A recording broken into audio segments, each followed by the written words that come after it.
Muito bom dia, seja muito bem-vindo ao nosso programa Manhã Viva. Como é bom estar na sua companhia. Hoje vamos falar no nosso programa sobre a forma como a alimentação, o comer de forma saudável, os hábitos alimentares saudáveis, aliados ao exercício físico, podem melhorar a qualidade de vida das pessoas. E, por isso, o nosso tema vai ser também lutar contra a obesidade. E atenção, sem desistir. Isso é algo muito importante. E para isso temos aqui a Melanie Coelho, que é nutricionista. Muito bem-vinda ao nosso programa. Obrigada, é um prazer. Mas antes de começarmos a falar sobre esta temática, vamos iniciar a nossa manhã com um momento de oração. Em nome do Pai, do Filho e do Espírito Santo. Amém. Entregando a Nossa Senhora o seu coração, o seu interior, todas as suas intenções para o seu dia de hoje. Estamos a começar a nossa manhã, então entregue o seu dia aí em casa, todos os desafios, todas as decisões que hoje vai tomar e que são importantes para a sua vida. Que Nossa Senhora nos possa auxiliar. Ave Maria, cheia de graça, o Senhor é convosco, bendita sois vós entre as mulheres, bendito é o fruto do vosso ventre, Jesus. Santa Maria, Mãe de Deus, rogai por nós, pecadores, agora e na hora da nossa morte. Amém. Nossa Senhora do Rosário de Fátima, rogai por nós. Em nome do Pai, do Filho e do Espírito Santo. Amém. Então, Melanie, estamos aqui a falar, vai ser o nosso tema de a luta contra a obesidade, mas antes disso queremos saber quem é Melanie. Então, meu nome é Melanie Coelho, eu tenho 33 anos, sou mãe de 3 filhos, lindos e maravilhosos. E a nível profissional, licenciei-me em Nutrição, em Ciências da Nutrição, na Faculdade de Egas Muniz. Sim. Depois tirei uma pós-graduação na Faculdade de Medicina em Coimbra, em Nutrição Clínica, e desde então tenho estado a trabalhar. No início comecei mais por clínicas privadas, depois abri o meu projeto, que é a Clínica Nutrimed, em Fátima. E há 4, 5 anos, foi mais recente, iniciei outro projeto que foi residencial para idosos, a Fátima Sénior. E desde então tenho trabalhado nestas 2 principais áreas. Aceita água para chá? Sim, obrigada. Como é que nasceu a sua paixão pela nutrição? Então, a minha paixão foi-se desenvolvendo, ou seja, quando eu estava no 12º ano, eu estava um pouco indecisa entre fisioterapia e nutrição.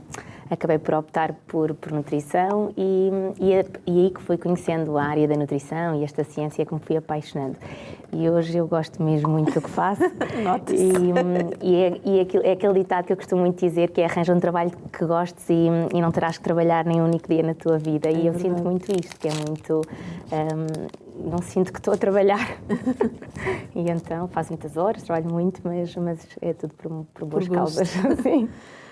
Em que consiste o serviço de nutrição e quais as áreas em que atuam?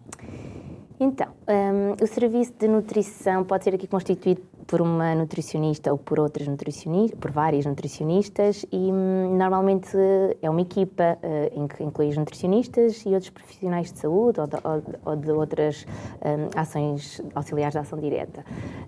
Mas este serviço, assim, a principal função pelos nutricionistas é fazer a avaliação nutricional, o diagnóstico nutricional, intervenção nutricional, monitorização da alimentação e nutrição, que tanto pode ser em indivíduos ou em grupos, em comunidade ou na instituição, e onde a principal função é trabalhar, promover a saúde e prevenir a doença, sempre tendo em conta a evidência científica. Sim, isso é muito importante. Em relação às áreas, existe a área da nutrição clínica, a área da nutrição comunitária, a área da saúde pública, a área da restauração coletiva, a parte de investigação, formação. Bastante. Sim. De que forma é que ter uma alimentação saudável é essencial e importante para as crianças, para os adolescentes, para os adultos e para os idosos? Eu diria que é a base, não é? A alimentação, nós alimentamos todos os dias, portanto, pensando nisto, isto é a base quase da vida e da sobrevivência, ou a base para que o organismo funcione de uma forma saudável. Portanto, se tivermos uma alimentação saudável, vamos ter um desenvolvimento e crescimento do organismo saudável, sempre promovendo a saúde e prevenindo a doença. E para não falar que é importante em todos os ciclos de vida, mesmo até na pré-conceição. Sim. E eu diria que, assim, até o fundamental será mesmo a alimentação no seio familiar, porque é na família que conseguimos incutir muitos dos bons hábitos e que vão ficando e que vamos implementando e vamos incutindo e vão ficando. Aos poucos a gente vai deixando, vamos conseguindo que a alimentação seja sempre um pouco melhor. Sim. Existe aquele ditado, nós somos aquilo que comemos. Comenta esse ditado. Eu acredito muito nisso, porque é aquilo que eu estava a falar, nós comemos todos os dias, portanto, faz parte do nosso dia-a-dia, portanto, nós se tivermos uma alimentação saudável, segundo as orientações, eu diria, pronto, para mim, que é o básico, é o essencial. Como é óbvio, vai-se ver tanto a nível cognitivo, a nível físico, a nível de mobilidade, flexibilidade, de energia, de felicidade. Eu acho que acaba por transbordar e ser aquilo que nós somos o que comemos. É verdade. E não só, mas também. Acho que o meu filho é muito feliz porque ele come bem então, lá em casa. Fala-nos da questão das necessidades nutricionais específicas para cada faixa, para cada grupo etário. Sim, assim, eu estaria aqui a falar horas isso daria sobre vários isso. programas. Sim, sem dúvida. Até podíamos fazer um programa para cada faixa etária, mas falando aqui um pouco, por exemplo, aquilo que eu falava na pré-conceição, hoje sabemos que uma má nutrição a nível fetal tem um impacto negativo e irreversível na saúde da criança no futuro. Sim. E tanto na saúde como na probabilidade, na predisposição de ter doenças crónicas como a obesidade, a diabetes, doenças cardiovasculares, hipertensão, pronto. Indo aqui um pouco, por exemplo, agora para o envelhecimento, sabemos que o envelhecimento é um processo ativo, natural, Sim. dinâmico, complexo, irreversível também e muitas vezes associado, como é óbvio, a alterações morfológicas, psicológicas, hormonais e que muitas vezes podem causar uma má nutrição ou um risco de desnutrição.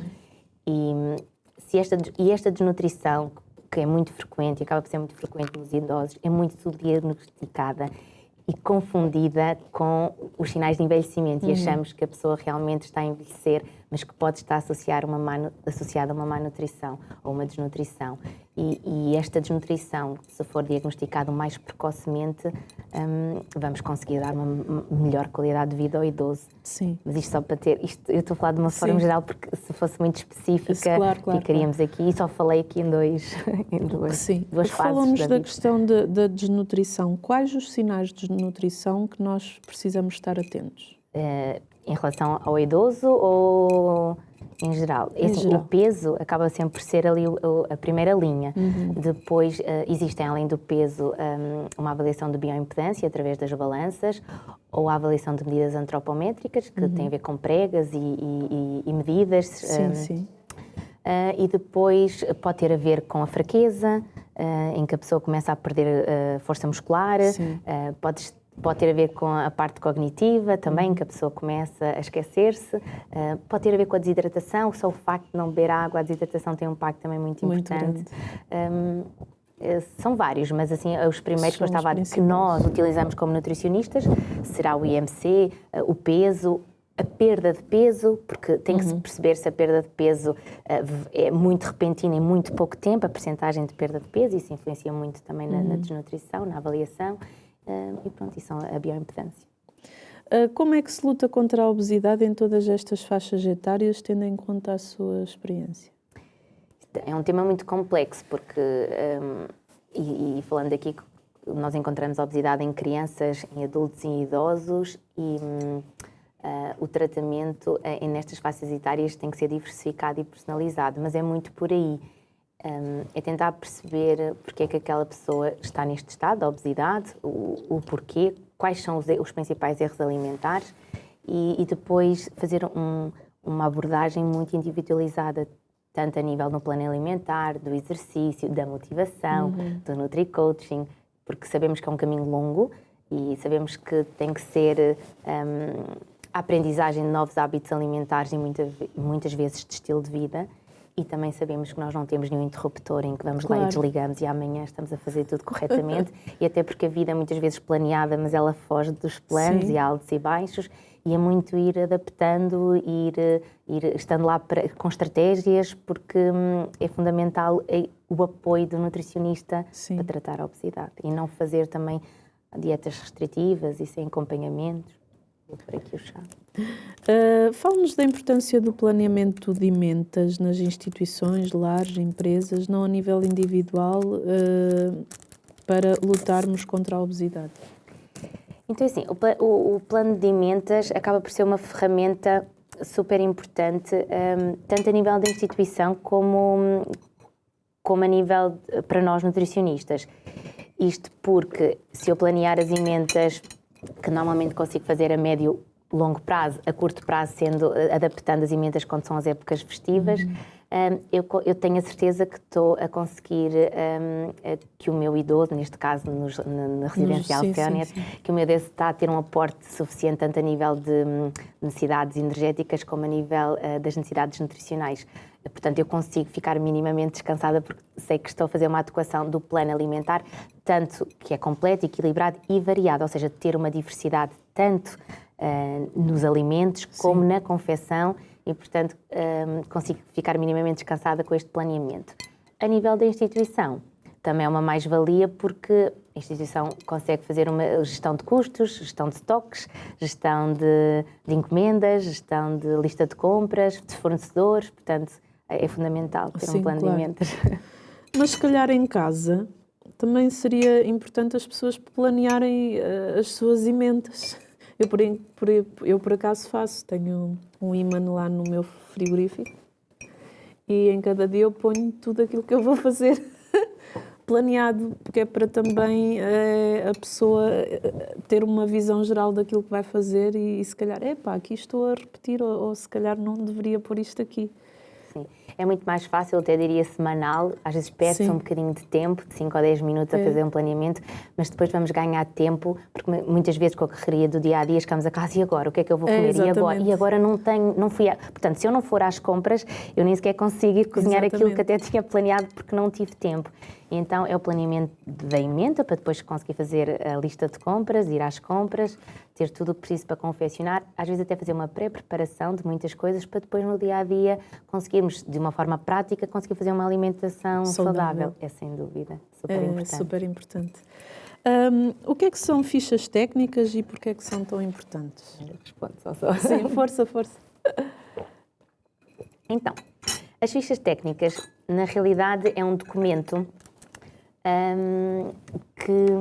como se fosse um manual de instruções da receita, onde eu tenho o nome do prato que deve estar composto no plano de emendas, tem a lista de ingredientes, a quantidade dos ingredientes, o valor calórico, o valor nutricional daquela receita, a confecção, a preparação, o tipo de confecção, portanto, a lista de alergénios, que é uma coisa mais recente na ficha técnica, onde nós conseguimos ter uma abordagem com a ficha técnica. Eu tenho aqui várias valias. Além disto tudo que eu falei, é uma mais-valia também para a instituição, para o cliente /residente e até para os trabalhadores, porque a ficha técnica, a nível de instituição, mais uma vez, é uma mais-valia para a gestão de estoques, lista de compras, fornecedores, etc. Para os trabalhadores é importante porque, imaginamos, vem um trabalhador novo ou de substituição de férias, sabe a emenda, mas há várias maneiras de confeccionar aquele prato. E se eu quero que aquele prato seja confeccionado daquela maneira, que seja aquele tipo de confecção, com aqueles ingredientes, para eu dar o aporte nutricional aos meus idosos, eu preciso de saber como é que eu quero que ele seja servido e preparado. Sim. E então, chega, por exemplo, um trabalhador novo e consegue ler a ficha técnica, olha, é para ser grelhado, porque, por exemplo, né, há peixe, o peixe pode ser no forno, agora falando, pode ser cozido, pode ser grelhado, portanto, e se eu quero dar diversidade entre grelhados no forno e cozidos, aquele prato é para ser grelhado, portanto, naquela emenda, aquele prato, naquele planeamento semanal, aquele prato é para ser grelhado.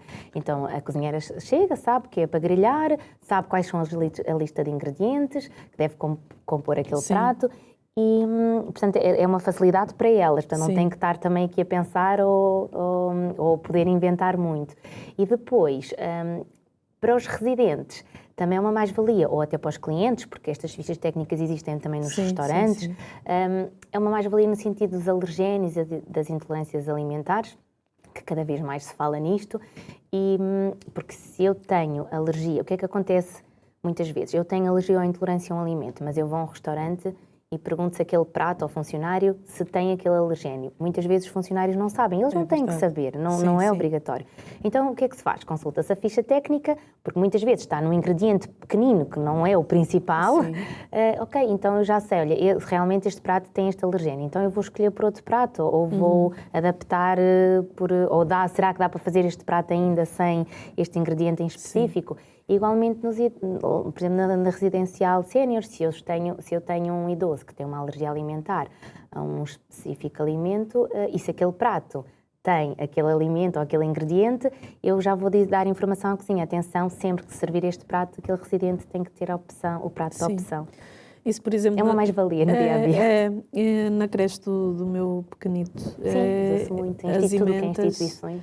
As ementas, e depois lá tem rodapé todos os alergénios. Isso para nós deixa-nos muito descansados. Ele está na ficha técnica, os alergénios, e depois está números ou nas imagens, mesmo na planificação semanal da emenda, que é para ter uma leitura rápida. E depois também a mais-valia de ter uma nutricionista, sempre nas instituições, é que realmente a comida que eles comem, estou a falar dos meus do meu filhote, é uma alimentação muito saudável e variada. Diversificada. Isso aí tenho que dizer, porque é verdade. Geralmente as instituições têm a ajuda de uma nutricionista para fazerem as suas emendas, porém a nível individual as coisas às vezes podem complicar mais um bocadinho. De forma é que uma nutricionista pode ajudar a nível individual, ajudar as pessoas a criarem os seus próprios menus, porque às vezes pode ser difícil. Eu acho que as pessoas acham que é difícil, mas a diferença aqui e que facilita é ter um nutricionista na instituição ou num grupo de instituições, porque esse é o nosso trabalho. É acabar, há um planeamento semanal ou geral, até para todos os residentes, mas depois há que ter que individualizar esta emenda. E falando numa residencial sénior, nós temos que, nestas alturas de vida, nós temos que respeitar as suas escolhas, as suas preferências, o seu estilo de vida. E não vamos introduzir alimentos que eles nunca comeram ou que não gostam, pelas suas razões, não vale a pena. E então somos nós que temos que nos adaptar. É óbvio que se fosse numa creche seria diferente, porque a ideia é a introdução e de diversificar, pronto, são conceitos diferentes. Mas no idoso nós temos muito que respeitar isto. E então o nosso papel fundamental é individualizar.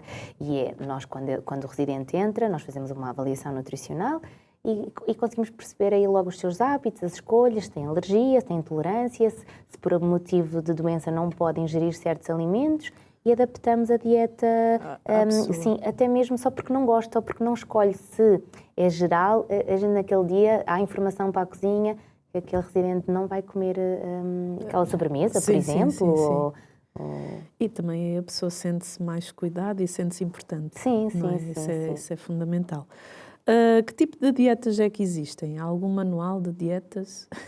Sim, existe um manual de dietas. Não sei se está-se a referir mais especificamente à consistência ou ao reforço ou à diminuição de ingredientes, mas a inconsistência tem que ser muito, por exemplo, nos idosos tem que ser muito adaptado à pastosa, à dieta mole, à dieta desfiada, à líquida, pronto, à dieta normal, à dieta de sonda, pronto. E em relação aqui ao déficit ou o reforço de ingredientes, à dieta ou até de calorias, há dieta hipocalórica, hipercalórica, porque eu posso ter um idoso que precisa de aumentar o peso ou de termos aqui mais atenção em relação ao peso, por diversas razões, ou hiperproteica, que eu preciso de reforçar a proteína porque está a perder massa muscular, ou hipolipídica, ou hipossalina. Existem sim manuais orientativos.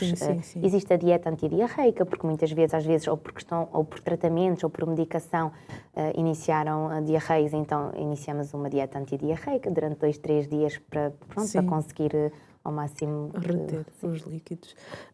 Quando é que uma pessoa é considerada obesa? Então, a obesidade, na realidade, é considerada como um aumento de gordura corporal em que depois, em excesso, em que vai prejudicar aqui a saúde.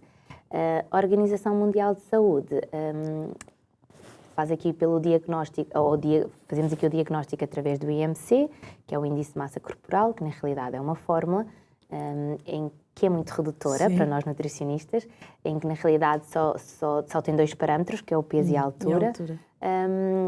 Mas pronto, são esses os critérios e os pontos de corte para diagnosticar a obesidade, que vai entre 25 a 40, e que a obesidade de grau 1, que eu não gosto, a pré-obesidade, que eu prefiro usar excesso de peso e não falando logo em obesidade. Sim. Em cá, excesso de peso, obesidade de grau 1, grau 2, grau 3, pronto. E que tem critérios diferentes para adulto e para idoso, ou seja, os pontos de corte não são os mesmos para definir a obesidade de grau 1, grau 2 para um idoso ou para um adulto, nem para uma criança. Claro. Que normalmente na criança temos em conta mais as curvas de crescimento e não a forma. Explique-nos o efeito do açúcar no organismo, também na parte cognitiva.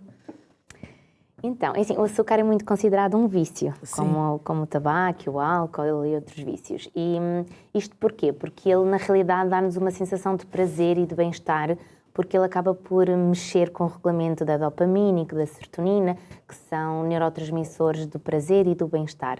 Portanto, quando nós comemos este tipo de alimentos, nós vamos sempre ter aquela sensação de bem-estar e de prazer, que é um prazer rápido, não é? E daí haver sempre esta procura, ou muita procura, ou ser muito fácil de cair em tentação. Depois, o risco em relação à saúde deste açúcar é que açúcares em excesso, o nosso organismo, a forma rápida de armazenar açúcar em excesso, para não estar a glicemia alta e para não andar na corrente sanguínea, é armazenar em gordura.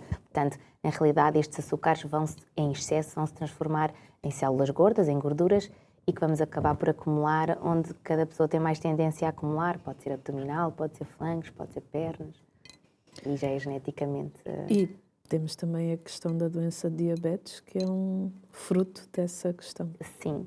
Pode ser, né? Pode Porque ser, existem outras origens. Há diabetes tipo 1 e tipo 2, mas sim, pode ser vem de maus hábitos alimentares e de muitos desses picos de glicemia que eu estava a falar, que podem vir de açúcares, que podem vir de frutas, não é só de açúcar de bolos, nem de excessos de frutas também, e não só, e de uma má alimentação em geral. O comer compulsivamente pode ser considerado um vício? Quais as estratégias que a pessoa pode adotar para reduzir esse comer compulsivamente? Este comer compulsivamente é preciso, eu em consulta tento perceber se é uma fome fisiológica ou se é uma fome emocional. Não sei, nós consideramos aqui fomes diferentes. Porque este comer compulsivamente pode realmente a pessoa, que não é de costume, não é? A pessoa já não come há muitas horas e quando nós temos fome, aqui eu digo-lhes vezes um dos grandes segredos na parte da nutrição é não sentir fome. Nas minhas consultas eu pergunto sempre, nas consultas de seguimento, se sentiu fome, porque a ideia não é sentir fome. Nós, quando sentimos fome, perdemos a capacidade de escolha, empratamos mais, comemos mais depressa, a absorção vai ser maior. Portanto, de todo, é sentir fome. Portanto, tem que sempre adaptar o plano de forma que a ideia não é sentir fome. Ao muito contrário que as pessoas acham que é uma dieta restritiva e é não comer, e por isso mesmo vão sentir fome, porque mais tarde ou mais cedo esta sensação vem.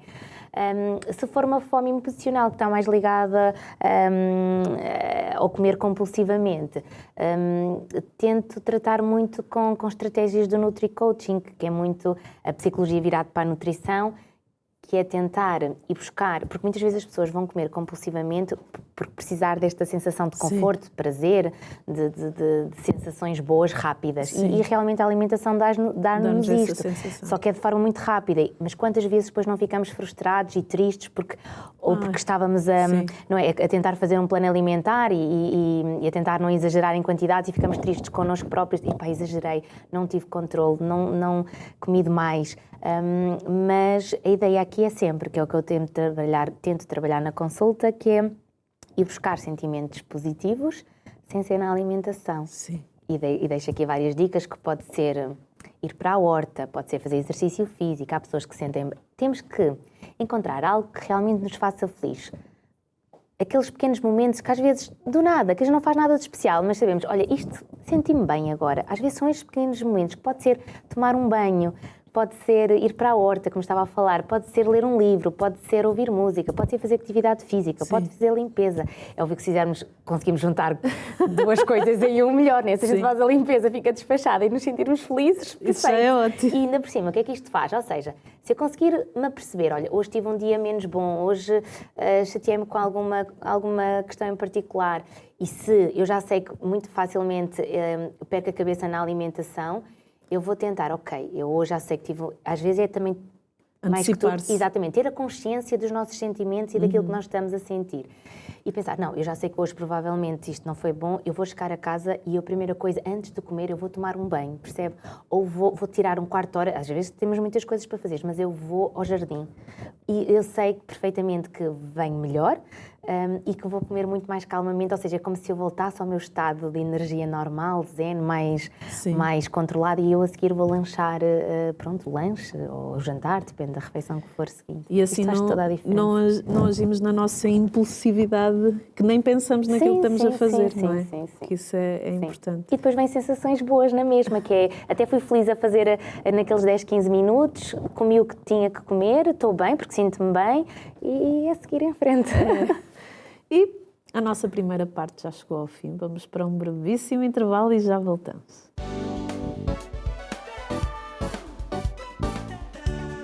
E estamos na segunda parte do nosso programa Manhã Viva. Assim que ligou a televisão neste momento, seja muito bem-vindo. Hoje o nosso tema é a luta contra a obesidade e para isso temos aqui uma nutricionista, Melanie Coelho, que nos vai falar sobre esta temática. Melanie, é verdade que os nutricionistas nos ensinam a ter uma alimentação saudável para toda a vida e não nos ensinam apenas a fazer uma mera dieta? Sim, é verdade. Nós chamamos dieta aquilo que nós comemos no dia-a-dia, todos os dias, portanto, nós todos fazemos uma dieta alimentar todos os dias e na consulta tentamos implementar um estilo de alimentação saudável ou incutir novos hábitos alimentares. Estamos a falar depois aqui na luta contra a obesidade. Também tem em conta os gostos das pessoas. Sempre. Para ser algo mais fácil. Claro, sim. A ideia aqui é sempre fazer um plano alimentar que seja fácil de cumprir, que foi aquilo que também já falámos, que é as pessoas em sacrifício não aguentam durante muito tempo. A nossa mente humana não está preparada para estar muito tempo em sacrifício, portanto, se fizermos um plano alimentar adequado aos seus gostos, às suas escolhas, aos horários das pessoas, portanto, para que seja ao final do dia muito fácil de cumprir o plano. E seja mais fácil o sucesso, não é? Sim, e trabalhar a médio e longo prazo. Sim. O que leva tantas pessoas a emagrecerem e a engordarem? Lá no Brasil até costumam dizer o efeito sanfona, que emagrece, engorda, emagrece e engorda. Está a falar das pessoas desistirem, se calhar, muito facilmente. Sim. E depois voltarem a recuperar muito peso. Sim, novamente. E se calhar depois também devido a fazerem sem acompanhamento, não sei. Sim, normalmente o principal motivo é não haver acompanhamento para um profissional de saúde, neste caso o nutricionista. E as pessoas acabam por fazer muitas dietas em casa, é a recriação de cada um e que muitas vezes acabam por ser restritivas. E era aquilo que nós falávamos agora na questão que quando é de sacrifício, quando é muito restritivo, quando as pessoas têm que retirar muita coisa ou não comer durante muitas horas, as pessoas aguentam durante um mês, pronto, mas a partir de um mês as pessoas começam depois a desistir muito facilmente e depois voltam aos hábitos antigos, porque acham que não conseguem cumprir aquele plano e pronto, e depois a pessoa muitas vezes acaba por aumentar. Apesar destes aumentos repentinos que você estava a falar, normalmente está mais associado quando as pessoas tomam suplementos, medicamentos, que muitas vezes são hormonais ou não para controlar hormonas e apetites e por saciedade, como aqueles comprimidos que se tomam que depois vão formar tipo como se fosse uma gelatina, que vão encher o estômago, pronto. Aqui não é propriamente com hormonas, mas estamos a falar de dar saciedade e quando deixamos de consumir este tipo de suplementos, de medicamentos, etc., não houve aprendizagem de hábitos alimentares, portanto, volta-se outra vez ao que era muito facilmente. Quando as pessoas realmente tentam fazer uma consulta de nutrição com acompanhamento, normalmente as pessoas não voltam tão repentinamente atrás. Até porque, pronto, na maioria dos casos vai-se fazer a educação alimentar com os alimentos, não com... Sim, sempre à base da alimentação. Exatamente. Sempre. Porque é que é tão importante mantermos uma vida saudável e fazer o exercício físico? Bem, que o exercício, além de nos ajudar é uma mais-valia, uma cartada para conseguirmos fazer um gasto energético, ou seja, para gastar as energias daquele dia e consiga assim então talvez manter ou diminuir o peso consoante o objetivo de cada um. Só por falar nisso é uma mais-valia. E depois, eu acho que pela mobilidade, pela flexibilidade que nos dá a longo prazo, pela estimulação de hormonas de sensação de prazer e de bem-estar. Diminuição do stress também? Também, até para a sanidade mental. Recomendo muitas vezes as pessoas vão para o ar livre, espairecer é muito melhor do que o cortisol que diminui, não é? Sim. sim. Depende, não é também tão geral para toda a gente, porque há pessoas que o exercício até para elas é melhor fazer à noite e outras pode ser melhor para elas fazer de manhã, consoante depois o ritmo do cortisol de cada um. Dê-nos alguns exemplos de receitas saudáveis. Sim, é um mundo essa pergunta, mas o que muitas vezes acabo por falar em consulta é adaptarem muitas as receitas que cada um gosta e cada um quer e tentá-las torná-las mais saudável, na substituição de farinha de trigo por farinha de aveia ou de centeio ou de arroz ou de amêndoa. Também agora há um mundo de alternativas, não é? Se as pessoas quiserem substituir os produtos lácteos, às vezes por produtos sem lactose, ou por bebidas vegetais, ou em vez de colocar o açúcar refinado, colocar açúcar mascavado. É muito tentá-la tornar menos calórica e mais saudável, com menos açúcar. Aproveitando essa questão do açúcar mascavado e do açúcar refinado, fala-nos da diferença, porque às vezes as pessoas ficam assim, não vale a pena. Mas vale a pena. Sim, é assim, em relação ao valor de custo de compra, é muito maior. Há o refinado, o mascavado e o... Açúcar amarelo. Sim, o açúcar amarelo.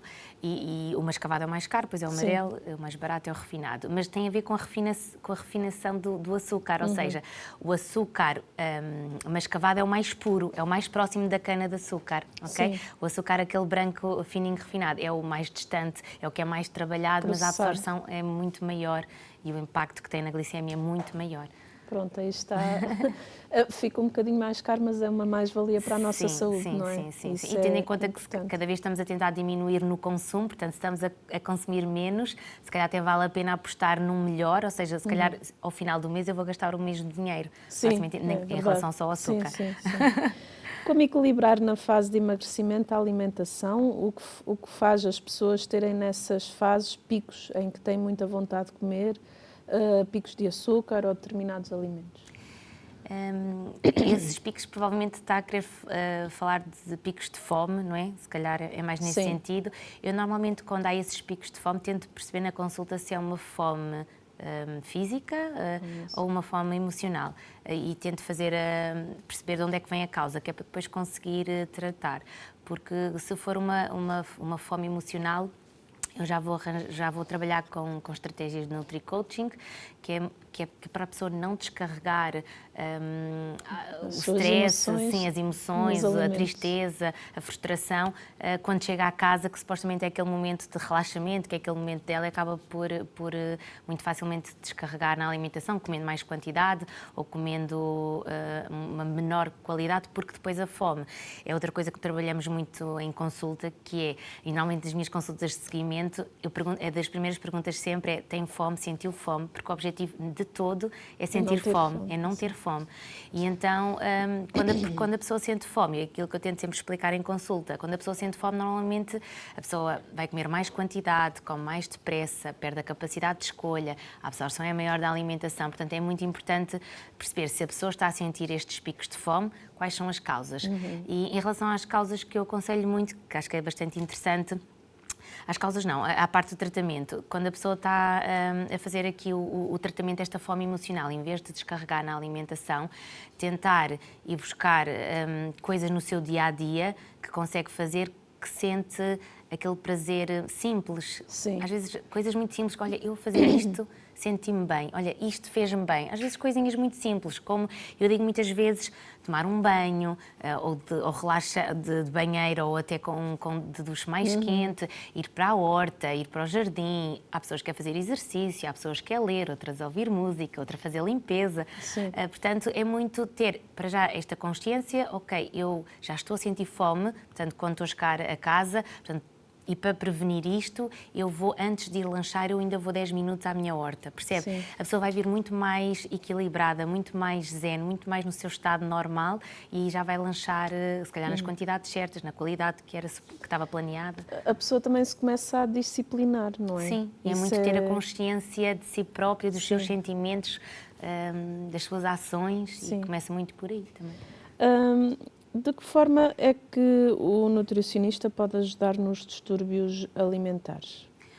Os distúrbios alimentares, normalmente o nutricionista deve trabalhar em equipa multidisciplinar e pelo menos trabalhar em equipa com um psicólogo, que normalmente é o psicólogo que faz o diagnóstico do distúrbio alimentar em si, ou do tipo de distúrbio, e depois trabalhando com o nutricionista, estratégias mais a nível também do nutri-coaching, do coaching, da motivação, e personalizando depois o plano consoante ao distúrbio de cada um. A alimentação influencia muito o nosso estado mental? Sim, eu diria que até podemos ter aqui os dois lados, tanto aquilo que falávamos há bocado, as pessoas não se sentem tão bem emocionalmente naquele dia ou naquele momento e vão descarregar na alimentação, mas muitas vezes, se nós tivermos uma alimentação com saciedade, controlada, diversificada, que tem todas as necessidades nutricionais, é meio caminho andado ou mais para realmente a pessoa se sentir bem a nível da saúde mental e das emoções, de todos os níveis, fisicamente, dormem melhor. Claro. Às vezes é mesmo uma qualidade de vida por coisas supostamente tão simples e tão básicas. Sim. Há bocado falava da questão do comer depressa. Essa questão do comer depressa, da mastigação dos alimentos, também tem muito que se lhe diga. Porque há pessoas que são muito sôfregas a comer, comem muito rápido e acabam que deglutem os alimentos quase inteiros. Sim. Isso aí influencia muito também a questão da digestão e de aumentar ou não de peso. Sim, até a informação. Quando os alimentos chegam ao estômago, o estômago manda uma mensagem ao cérebro a dizer que está a chegar comida, que já estou a ser alimentado. Portanto, se eu como muito depressa, eu estou a ingerir uma grande quantidade de alimentos e depois é que vai esta sensação para o cérebro dizer, olha, já podes parar porque já estou a ser alimentado. Portanto, se eu comer mais devagar, esta mesma informação passa com muito menos quantidade e por isso é que muitas vezes as pessoas comem muito depressa e nem sentem que comeram, pronto, que ainda nem sequer chegou ao cérebro quase a informação de que estão saciadas. E depois ou repetem um segundo prato ou comem mais quantidades. Então fica aí a dica e também nos ajuda a desacelerar, não é? Sim, é um trabalho de pessoas que realmente têm esta dificuldade, é um trabalho que tem que se ir trabalhando. Mudar hábitos é das coisas mais difíceis, mas de ir trabalhando com muita tentativa e erro, de simplesmente começar, e uma estratégia muitas vezes é respirar fundo, umas 5 vezes, profundamente, é o suficiente. Muitas vezes serve logo para consciencializar aquilo que nós vamos fazer a seguir. Eu já sei que tenho que ir comer mais devagar. Portanto, o respirar fundo, muitas vezes a respiração voltar ao nosso estado outra vez mais equilibrado para depois ir fazer aquela tarefa, que neste caso temos que ter atenções redobradas porque queremos mudá-la. E também esta questão da alimentação, de querer ter uma alimentação saudável, também é uma decisão da própria pessoa. Mesmo que ela depois caia, mesmo que faça as tentativas e os erros, mas desde que ela esteja decidida, a coisa vai. Tem que ser, e pode não ir à primeira, mas é aquilo que nós dizemos muito em consulta, e a vida não é tão linear como nós planeamos. E ter mesmo a consciência que há altos e baixos, por si e muitas vezes pelo mundo que nos rodeia ou porque um familiar adoeceu, e eu até digo muitas vezes, nós para fazermos cuidados alimentares, temos de estar muito concentrados naquilo que naquele objetivo. E se há muitos outros problemas associados, às vezes talvez não seja aquela... Tudo bem que não vamos continuar a criar ou continuar a fazer maus hábitos alimentares, mas se calhar não é a altura ideal para entrar neste foco, porque depois a pessoa, olha, mais uma vez tentei e acabei por desistir. Às vezes é tal coisa, nem sempre nas consultas tem que sair com um plano alimentar. percebe? Há pessoas que vêm tão desorganizadas em todos os sentidos que começamos mesmo, olha, vamos só nos focar neste ponto. Vamos só, por exemplo, à noite vamos comer só um bom prato de sopa e uma peça de fruta, porque em relação, tendo em conta que aqui estamos a falar da obesidade e que a pessoa tem muito peso, né? Em que o que nós comemos à noite é do que tem mais impacto no peso, porque depois nós vamos estar de repouso e a acumulação vai ser maior. Portanto, às vezes basta, olha, vamos nos só focar nisto. E dar tempo à pessoa se reorganizar nos outros campos da vida. Sim, e é bonito, pelo que está a falar, que o nutricionista acaba por não se focar só na parte da alimentação, mas no todo da pessoa, porque se o todo da pessoa não estiver bem, vai se refletir nessa parte, não é? Sim. Isso é extremamente importante. Agora, a pergunta que eu lhe vou fazer, eu acho que ela dava uns 3 programas. Mas fale-nos da alimentação específica que é necessária para a diabetes mellitus, hipertensão arterial, celíacos e pessoas alérgicas a produtos lácteos. Pois dava para 3 ou 4, era para cada doença em específico. É verdade. Mas é muito, por exemplo, em relação à diabetes, é muito importante a quantificação dos hidratos de carbono. Hidratos de carbono é o arroz, a massa, o pão, as farinhas, as frutas. Tendo em conta que às vezes os diabéticos têm que ter noção que até na quantificação da fruta tem que ser feita, que entra aqui na contagem dos hidratos de carbono. E para não falar que depois há 2 tipos de diabetes, não é? Sim, tem que em relação à hipertensão arterial, é muita redução do consumo de sal, é muito à base disto. E depois tendo em conta sempre todos os hábitos alimentares saudáveis que devem ser introduzidos ou incutidos. Em relação à doença celíaca, aqui é isenção, retirar por completo o glúten. Em relação aos produtos lácteos, alergias aqui são alergias e intolerâncias alimentares. Se for uma alergia, também tem que se retirar aquele alimento por completo. Neste caso, o produto lácteo, ou substituir sem lactose, ou por produtos sem lactose, ou por bebidas vegetais. Que também agora há uma série de alternativas. E depois há as intolerâncias alimentares, que muitas vezes também pode ser à lactose, e quando é uma intolerância, normalmente retiramos durante um período de tempo, mas depois voltamos a introduzir aos poucos. Em relação ao sal, falámos da questão do açúcar, por causa de usarmos mais os açúcares menos processados, no caso do açúcar mascavado, mas o sal também passa por isso. Temos a flor de sal, que é menos processado, e temos também, como substituição do sal, as ervas aromáticas e especiarias que dão sabor também à comida. Aromas e sabor, sim. É muito... Costumo muito dizer para as pessoas explorarem este mundo das especiarias, porque dá para fazer combinações quase mágicas ou muito perfeitas. Depende depois do gosto de cada um, mas por isso é que tem que mesmo se experimentar e verem o que é que gostam e quais são as combinações, porque conseguimos, muitas vezes, sem ser só na diversificação alimentar, muitas vezes com os mesmos alimentos, dar outro sabor. E é super importante que a alimentação tenha sabor, que tenha prazer, que nós gostamos do que estamos a comer, porque isso é tal coisa, depois meio caminho andado para estarmos a sentir bem, para sermos felizes, para andarmos motivados. Claro, com certeza. E é uma boa forma, desculpa lá, ainda acrescentar, porque não estamos a falar de calorias, portanto as pessoas podem quase abusar à vontade. Um bocadinho. A quem se destina a consulta de nutrição? Destina-se a qualquer pessoa, desde criança até um idoso, que queira ou aprender a ter hábitos alimentares mais saudáveis ou incutir hábitos de vida mais saudáveis, e depois, para não falar, qualquer pessoa que tenha doenças, que tenha excesso de peso, que queira só simplesmente fazer aqui uma reeducação alimentar. No fundo, a alimentação, como é a base da vida, é a base de tudo, pode ser qualquer pessoa que queira. E se nós fizermos uma alimentação saudável agora, mesmo enquanto jovens, estamos a prevenir o nosso futuro e estamos a cuidar do nosso futuro, não é verdade? A alimentação acaba por influenciar na predisposição aqui para doenças crónicas, que, como falámos, da obesidade, hipertensão, diabetes, é tudo que estas doenças não vêm da genética, portanto vêm do que pode ser do ambiente que nos rodeia, tanto alimentar como social, como emocional.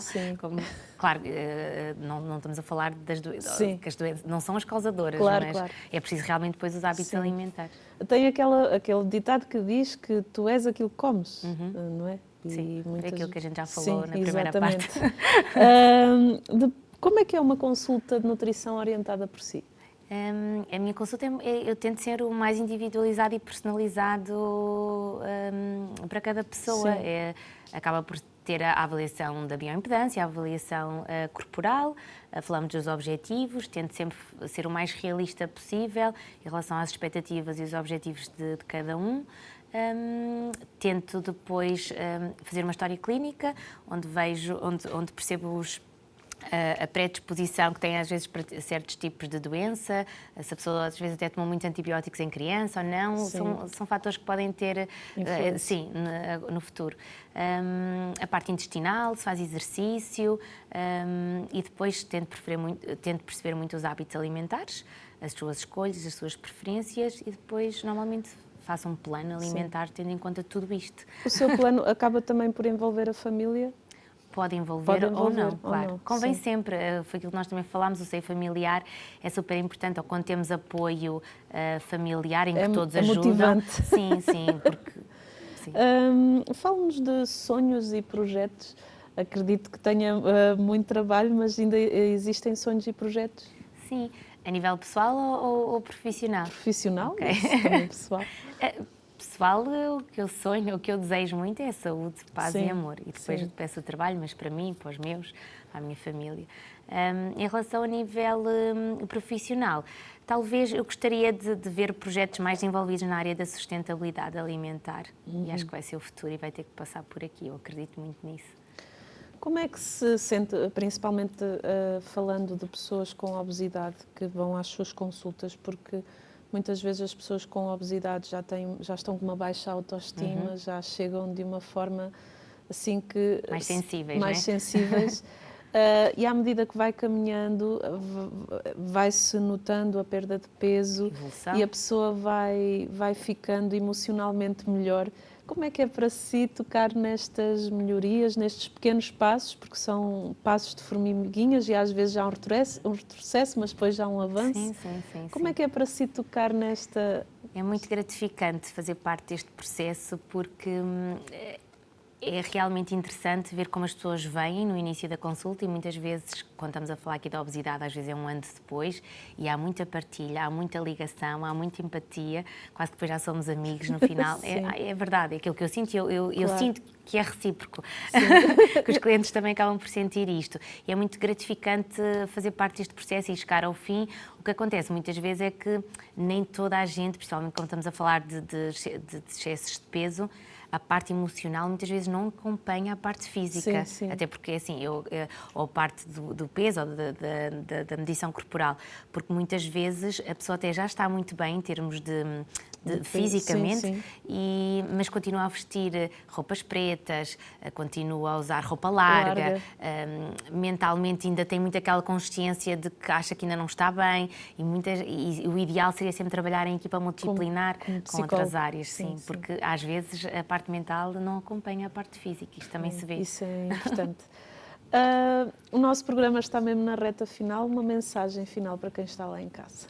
Sejam felizes, mais que tudo, que toda a gente seja feliz, que procurem serem felizes, porque a felicidade não vem do nada, não é? Procurem ser felizes, paz interior, e é o que é uma mensagem que desejo para todos. Muito obrigada pela sua presença, Melanie. Obrigada. No nosso programa.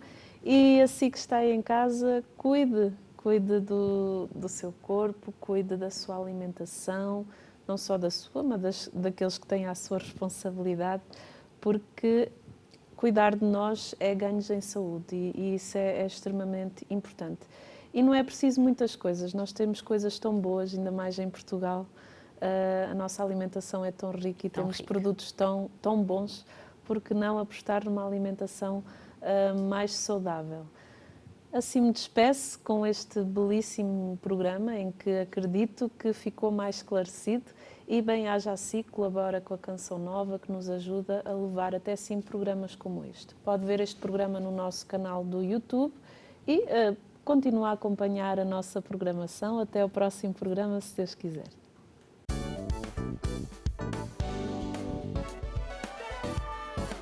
Se gostou deste programa, clique aqui na nossa playlist aqui em baixo para ver outros episódios. Se ainda não subscreveu o nosso canal do YouTube, faça-o já clicando neste botão aqui do lado e será logo o primeiro a saber todas as novidades.